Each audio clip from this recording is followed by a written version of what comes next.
Alors, aujourd'hui, on va faire une petite explication par rapport à kombucha, qui est une boisson traditionnelle, a priori issue du Japon, qui date de plus de 3000 ans.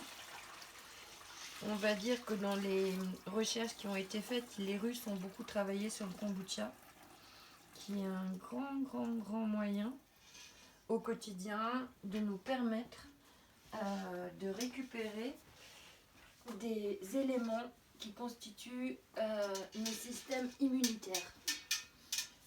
Carole, si tu veux, tu peux rincer elle et comme ça tu la reranges. Ouais. Parce que le kombucha est une boisson de type fermentation. Et c'est une boisson de type de fermentation qui est proche de la lactofermentation. Et lactofermentation, ça veut dire que on est en présence donc de bactéries anaérobies qu'on peut voir donc dans le kombucha de la semaine dernière, puisque là on vient de verser une tisane qui va recevoir du sucre et qui va être le kombucha qui va être celui de la semaine d'après. Donc celui-là c'est celui de la semaine dernière et on voit cette magnifique mer qui est posée dessus, qui est donc un peu comme une méduse. Donc on va retirer délicatement, puisqu'elle se constitue donc de couches supérieures qui vont venir rénover donc la couche inférieure, où là on est sur, donc on pourrait dire des générations, si on regardait sur un côté humain, des générations d'avant. Donc moi j'ai l'habitude plutôt de travailler avec des jeunes mères, donc c'est quelque chose qui est très doux, qui a un côté méduse un peu, qui est très organique, hein. Et on va détacher donc dans la mesure où elles acceptent, parce que je ne force pas. Si elle veut pas, je laisse. Détacher donc la partie qui est d'avant et on va repartir en fait sur du neuf. Voilà, c'est un peu quelque chose pour moi qui est important. Et donc ces mères anciennes, elles vont retourner au compost, retourner à la terre.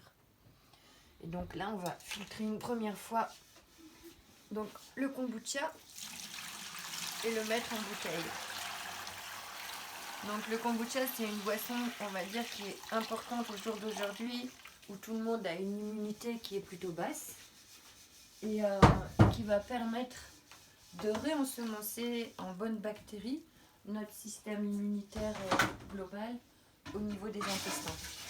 C'est quelque chose qui est fondamental au jour d'aujourd'hui, parce que de génération en génération, de vaccination en vaccination, de pollution en pollution, en fait, on a un appauvrissement des systèmes immunitaires au même titre qu'en agriculture, à force de traitement, de chimie et de labourer très profondément la terre. En fait, on arrive à écrouler les systèmes immunitaires et on percute le vivant.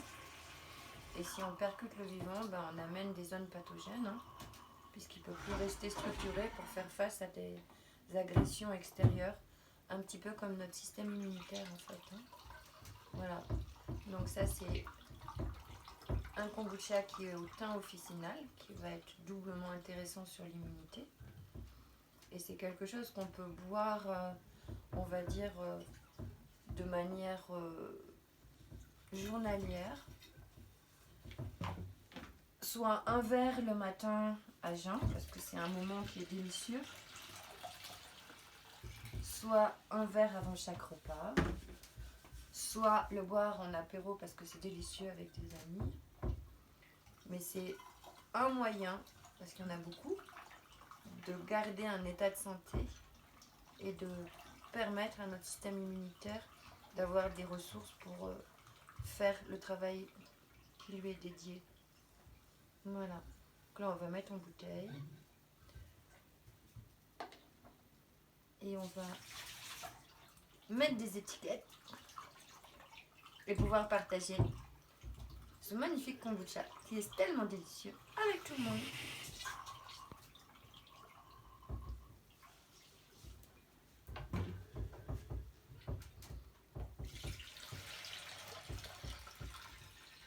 Donc je filtre une fois, je filtrais beaucoup plus avant.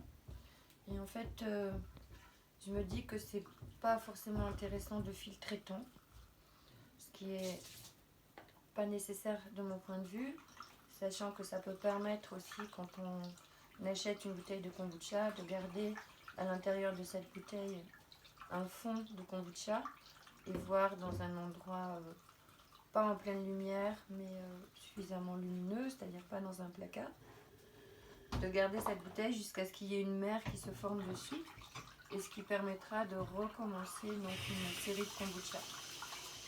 Si on filtre trop, même simplement mécaniquement, ce que je fais avec des filtres, on enlève des petites particules, sachant que les bactéries, les particules, elles s'en fichent un peu, parce que passer à travers une grille, pour elles, c'est pas un problème. Mais en même temps, plus les choses sont, j'ai envie de dire, naturellement authentiques, plus la personne qui va pouvoir bénéficier de boire ce kombucha en aura l'intérêt. Donc ça, c'est du thym officinal, pareil que les premiers. Et donc on va relancer après la série de kombucha pour la semaine prochaine. Voilà. On va en faire une petite pour la maison, parce que ça fait un moment qu'on n'en a pas.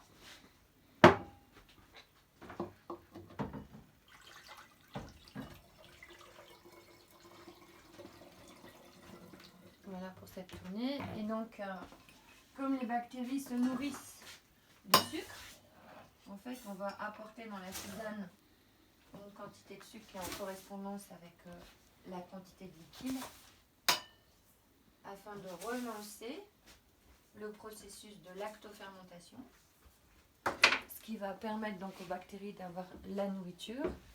Et c'est pour cela que le kombucha est légèrement pétillant, puisque elles vont, elles, relâcher du gaz carbonique.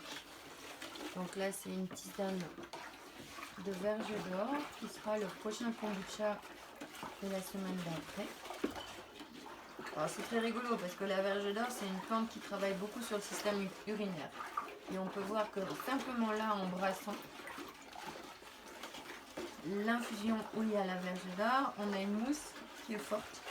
Un petit peu, je veux dire, quand on a une miction un peu forte, qui va, voilà, c'est ce que s'appelle la théorie des signatures. Et la verge d'or est dédiée au système urinaire. Là, ça fait partie.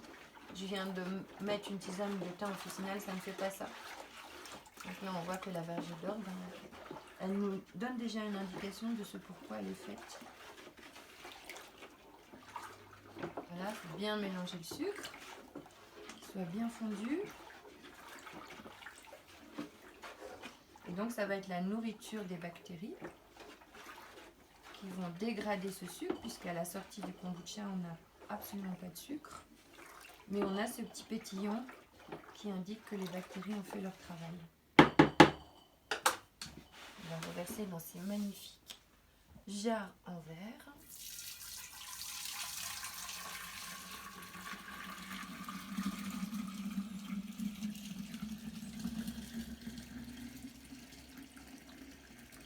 Impressionnant comme ça mousse. Voilà. Et on va replacer cette petite mer délicatement, qui est toute jeune et qui va participer au processus alchimique de transformation de cette infusion. Ça, c'est remarquable comme ça mousse. Hein. Faut pas se tromper. Hein. Si tu sais pas ce que c'est de la verge d'or. Voilà, donc on ferme, pas de manière hermétique, parce qu'il faut que ça puisse dégazer. Et elle va aller se reposer une semaine avec ses sœurs. Et voilà pour le kombucha. Merci.